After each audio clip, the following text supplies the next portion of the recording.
Hi, this is Juanita Wright from the Right Home Experts, and today we're going to talk about 4 reasons why your house just is not selling.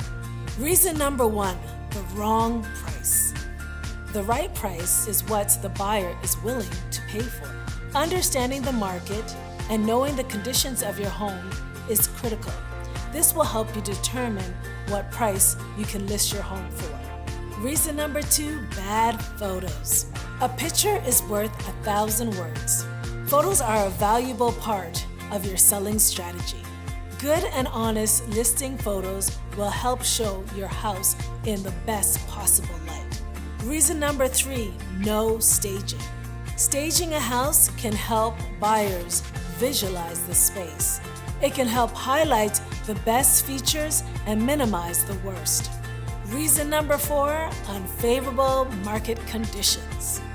Changing populations, economic conditions, interest rates, supply and demand, and even the weather may be why your home is not selling.